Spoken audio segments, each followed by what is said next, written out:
S'agissant du professeur Maurice Kamto, j'aimerais dès l'abord affirmer que ma présence ici est son fait. Et ce n'est pas le fait du hasard.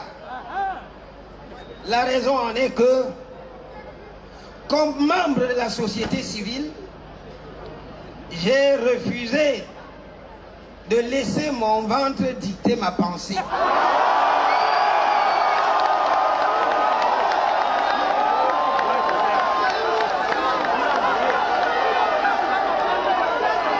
Je suis arc-bouté à la vérité. C'est la raison pour laquelle vous verrez rarement des universitaires près du professeur Maurice Kamto,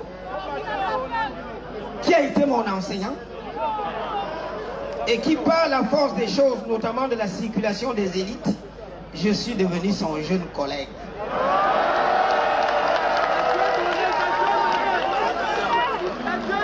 L'honnêteté intellectuelle voudrait que je le soutienne.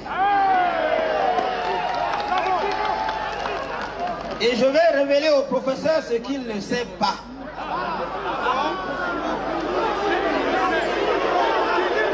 Professeur Maurice Kamto, si je suis ce que je suis à l'heure actuelle, c'est le fait d'un Bamileke et d'un Bassa. Un Bamileke, mon enseignant, Feu Kamdem Jean-Claude, qui m'a donné l'amour du contentieux administratif, qui me tenait par la main et qui m'a dit un jour, vous ne le savez pas, je ne vous ai jamais dit, Jean Calvin, si je ne suis pas là, un jour rapproche-toi du professeur Maurice Kamto.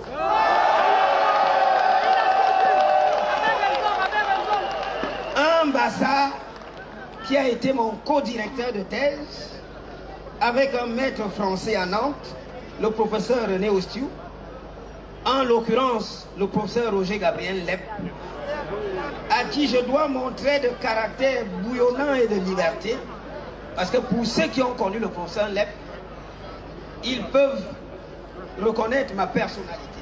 Roger Lep m'avait dit, Jean Calvin, si je ne suis pas là, rapproche-toi du professeur Maurice Kamto.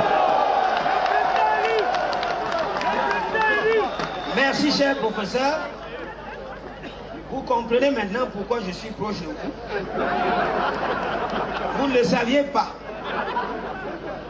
Et j'ai été aussi marqué par le fait que vous avez cru en moi. Voilà pourquoi nous nous concertons en permanence. D'autre part, pour chuter avec la civilité d'usage, j'aimerais témoigner ma reconnaissance à cette diaspora martyrisée.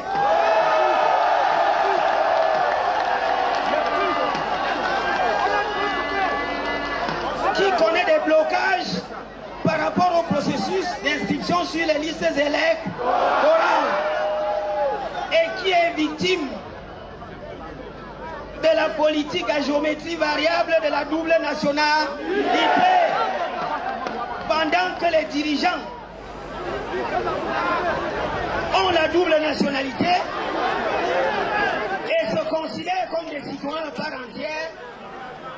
Le peuple citoyen ostracisé. Merci pour votre appel chaleureux qui ne fait que confirmer et conforter l'idée selon laquelle le ventre ne dictera jamais ma pensée. Je dirai toujours la vérité au prix de ma vie. Ensuite, ça sera la deuxième articulation de ma pensée avant que je chute.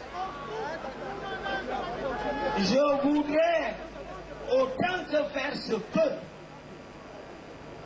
vous expliquer pourquoi nous sommes dans une république abîmée. L'actualité du passé nous rattrape. L'actualité du passé nous rattrape. jeune étudiant à l'université de Nantes, j'avais assisté à la mise à mort du couple Ceausescu. Parce que le peuple roumain s'était levé comme un seul homme et a mis fin à la dictature. Le président Feu Mitterrand de l'époque a fait appel aux dirigeants africains qu'il contrôlait à l'époque, à La Baule, 60 km de Nantes, et leur a dit, ouvrez grand les yeux, libéralisez la vie politique. Sinon, vous serez rattrapé par la dictature que vous servez au peuple. Et le tout premier dictateur de l'époque s'est converti immédiatement au Bénin. Mathieu Kérékou a libéralisé la vie politique. Nous avons attendu 6 ans plus tard, dans la Constitution révisée de 1996, en procédant à la limitation des mandats. Nous n'en serions plus là si la tricherie politique n'avait pas habité nos gouvernants.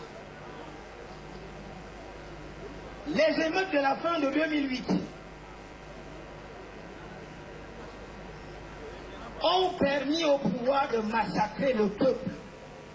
Moi-même, j'ai failli trépasser, n'était-ce ma popularité auprès des étudiants qui m'ont reconnu dans la rue et qui m'ont extirpé. Le président a fait une sortie en disant que je vous ai compris, mais par un moment d'inattention, subrepticement, il a révisé la Constitution, en levant le verrou de la limitation des mandats. Et pourquoi? Parce que la diaspora s'était mobilisée en disant qu'on va la traiter devant la CPI. Voilà comment le rêve camerounais a été tué.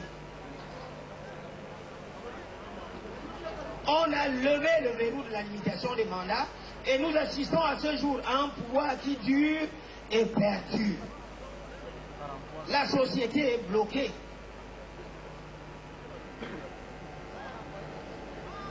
Comment sortir de l'impasse? Et ça sera la troisième articulation. Il y a une double solution. La première est que le peuple retienne qu'il est souverain. C'est le peuple qui décide. Les dirigeants n'en sont que les mandataires. Prenez conscience de votre force en imposant la ligne de conduite aux dirigeants. L'autre solution réside dans la capacité de l'opposition à prendre ses responsabilités. Monsieur le Président Maurice Kamto, vous et moi connaissons tout ce que j'entreprends pour la Fédération des énergies. Mais je réalise que c'est un idéal qui est difficile à atteindre.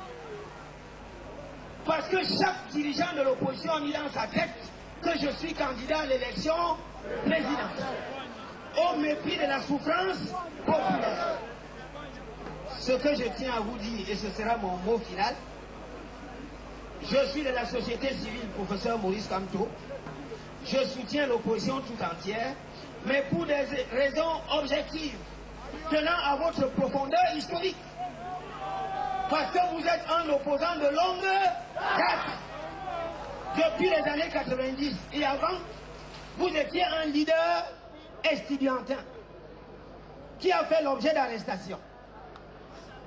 Le professeur Maurice Kamto n'est pas un novice dans la politique. 2. Vous avez travaillé avec ces gens. Vous êtes mieux outillés pour comprendre les failles. 3. Qu'on le veuille ou non, et comme je l'ai toujours dit, le MRC est le parti de l'opposition le mieux structuré et le plus populaire.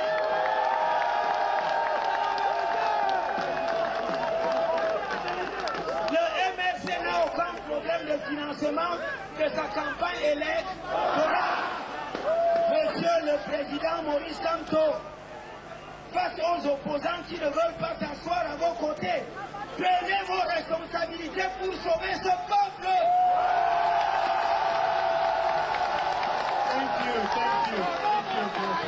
minutes. Vous avez une énorme responsabilité historique et morale. C'est l'occasion de sauver ce peuple supplicié. Il nous reste moins de 5 mois. Prenez vos responsabilités comme leader solide et avancé. Je vous remercie pour votre bien.